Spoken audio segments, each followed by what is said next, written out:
C'est Sandrine Janas, votre coach audio de motivation. Bonjour à tous, mon nom est Sandrine Janas, votre coach de motivation.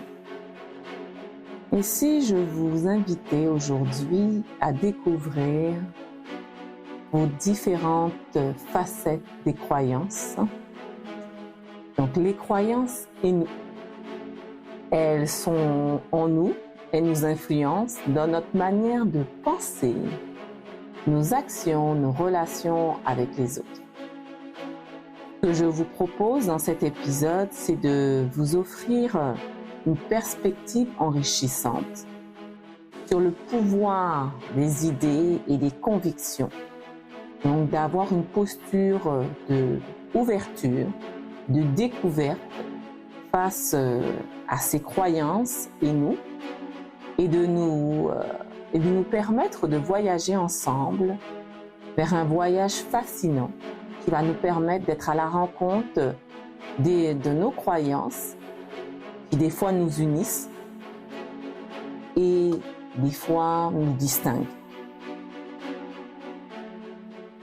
Tout ce qui vous arrive, tout, sans exception, vous arrive en vertu de la combinaison d'intentions et de croyances qui sont les vôtres. C'était Abraham qui identifiait cette citation-là. Nos croyances forment notre réalité et elles façonnent notre vie dans chacun de nos aspects. Est-ce que vous êtes d'accord avec ça? Nos croyances sont effectivement au cœur de notre vie. Ce sont des idées que nous répétons, que nous avons entendues plusieurs fois dans notre quotidien, soit à travers nos influences personnelles, familiales, notre éducation. Elles sont en fait comme un programme de notre vie, des modèles d'expérimentation, une structure de notre pensée qui est impermanente et qui nous façonne dans notre attitude. Nos croyances nous permettent en fait de se sentir en sécurité. Et des fois, ces croyances nous amènent aussi à nous sentir insécures. Donc il y a toujours le revers de la médaille. Nos croyances peuvent nous permettre d'être joyeux ou non, d'avoir des points de vue proches ou différents des autres, de partager nos expériences. En gros, nos croyances, ce sont des idées qui concernent notre réalité. Et ces croyances-là, elles sont là pour nous diriger et nous faire vivre des expériences. Ces croyances-là, elles établissent nos comportements, nos façons de penser et d'agir.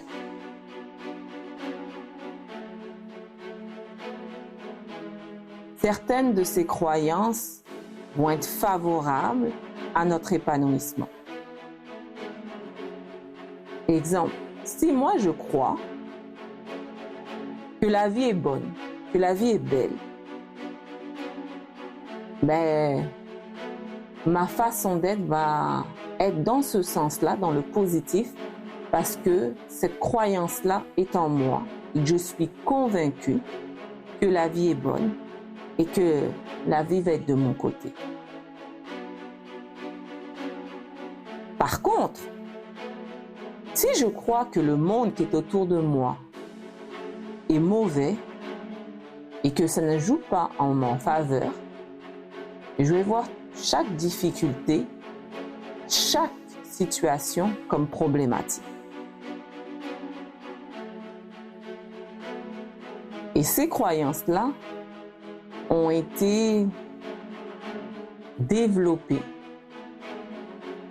à travers notre éducation, à travers notre croyance spirituelle, à travers nos expériences personnelles, professionnelles. Pour cela, il faut continuer à savoir qu'est-ce qui nous amène à avoir ces croyances-là.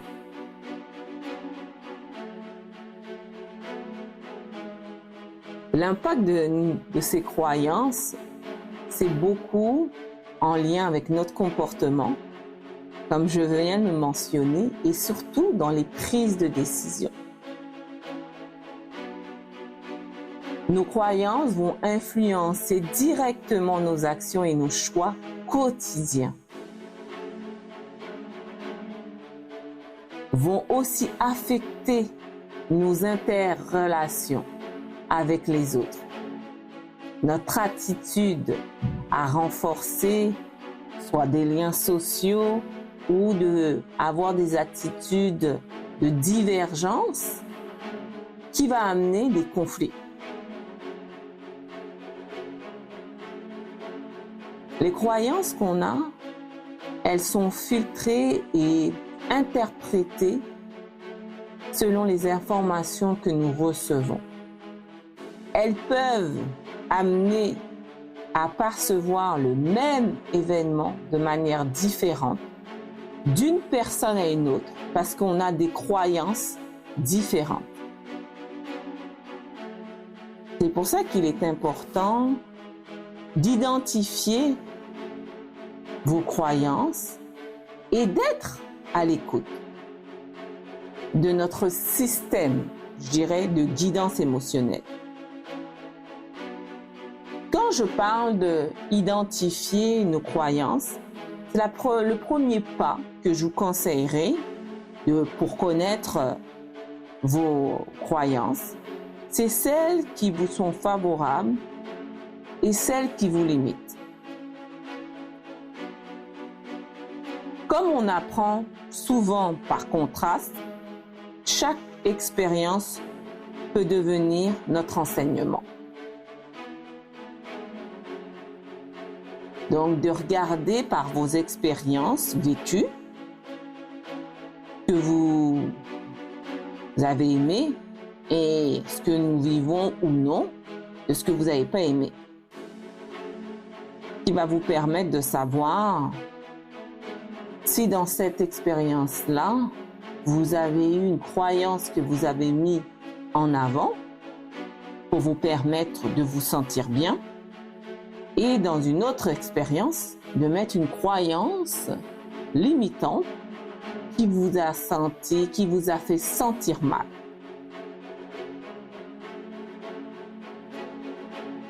Donc, toutes nos croyances, quand elles sont positives ou négatives, vont générer des émotions. Et ça va être important de prendre en considération, effectivement, les émotions que ça peut générer, autant dans cette croyance, je dirais, motivante, ou dans une croyance limitante.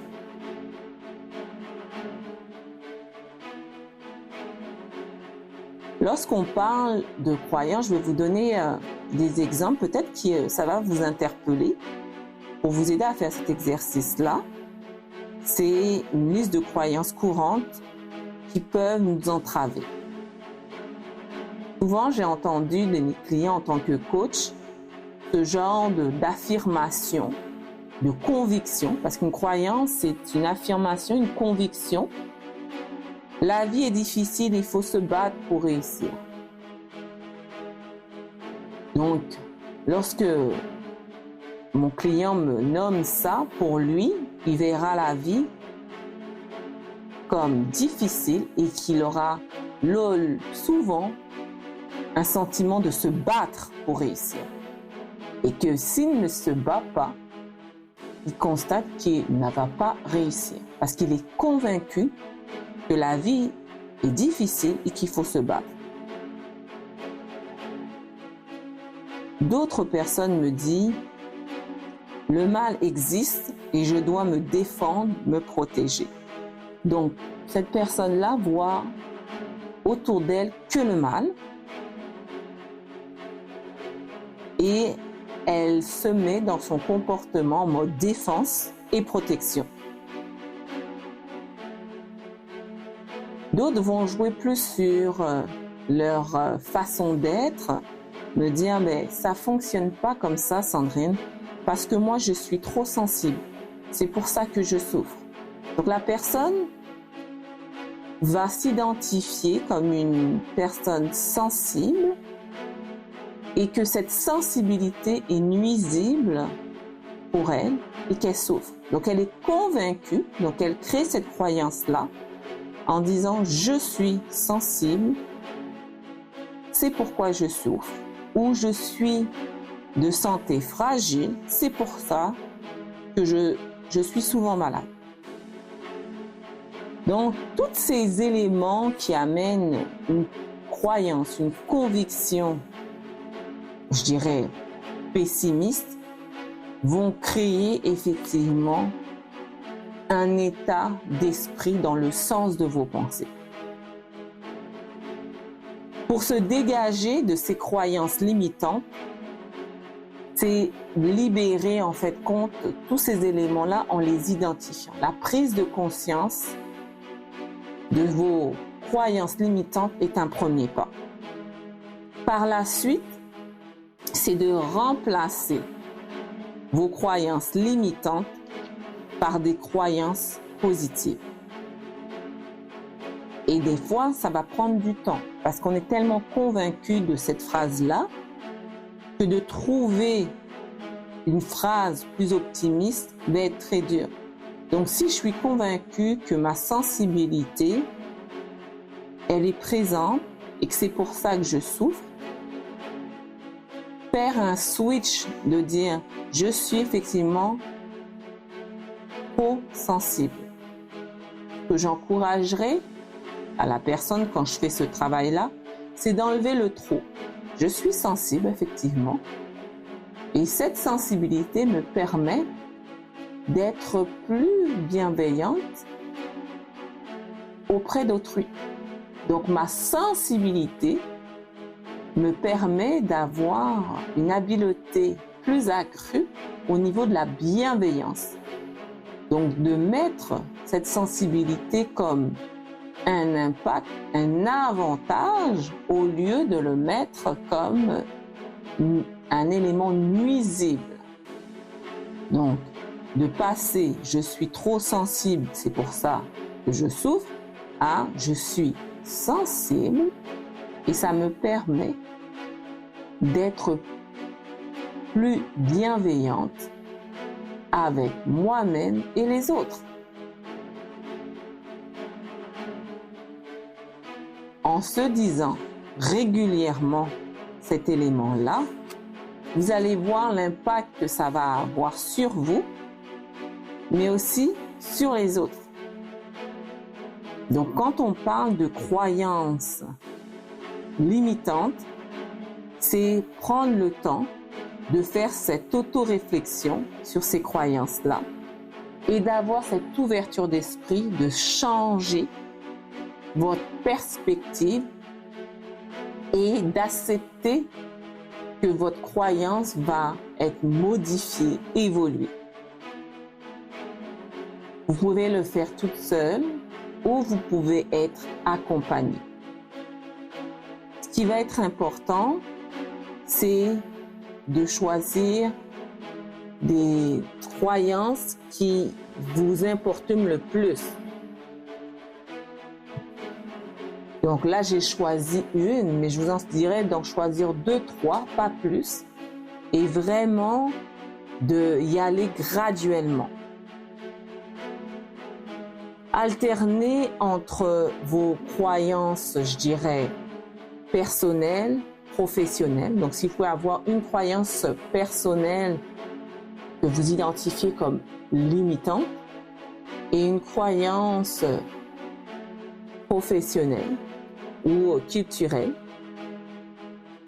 Et par la suite, c'est de faire ce travail-là de changer les mots, parce que les mots ont du pouvoir, et de répéter cette croyance-là pour que votre subconscient l'accepte. Donc, investissez dans cet exercice, mais dans la répétition de cette croyance-là pour que ça s'intègre de façon naturelle, de créer cet automatisme de conscience, autant que dans telle expérience, vous croyez en vos compétences, vous savez qu'en étant organisé, vous avez toutes les possibilités de réussir. Ça, c'est votre conviction. Vous croyez qu'en étant organisé, ça vous permet de réussir tous vos projets. En pensant comme ça, vous allez intégrer votre organisation de façon naturelle. Donc, c'est vraiment de ressortir vos croyances autant motivantes et limitantes, et au fil du temps, de les atténuer, les croyances limitantes, de commencer par une ou deux croyances limitantes de différents types pour vous permettre d'avancer.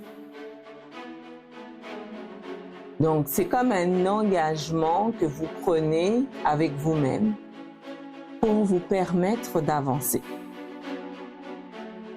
Les croyances sont là, effectivement, pour augmenter aussi notre confiance en nous. Et c'est je dirais, la seule défense appropriée qu'on peut avoir, c'est cette confiance. Lorsqu'on parle de mettre en place des stratégies, tout est relié avec la confiance en nous. Donc, si vous êtes confiant que vous pouvez graduellement modifier cette croyance-là, vous allez y arriver. Oui, ça demande du temps, ça demande de la discipline, mais ça permet aussi de identifier ce qui nous bloque. Donc ce travail-là aussi, ça permet de voir pourquoi aussi, dans telle situation, nous avons agi comme ça et pourquoi on maintient en fait compte aussi ce comportement. Donc cet exercice-là est un exercice qui vous permet encore plus de vous comprendre, qui explique les comportements que vous avez, les pensées que vous nourrissez chaque jour, et de ne plus être prisonnier ou prisonnière de cet état d'esprit qui vous amène des fois à des mauvais comportements, et prendre le temps de vous remettre en question pour vous permettre d'avancer. Oui, ça va vous bouleverser, ça va vous transformer, mais surtout ça va vous aider. Le pouvoir des croyances motivantes vous permet d'avancer vers vos rêves. Quand je parle du podcast En route vers vos rêves, tout est relié à ce qu'on croit. Et lorsqu'on croit avec une conviction, les choses qui sont autour de nous se dégagent et on avance.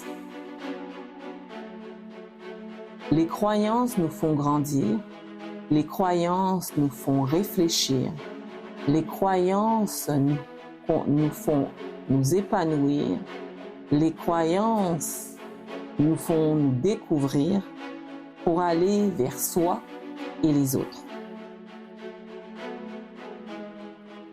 Ne laissez pas ces croyances vous gérer. Prenez le contrôle de ces croyances-là. demandez de l'accompagnement, de l'aide et surtout, mettez-vous en action. C'était Sandrine Janas, votre coach de motivation.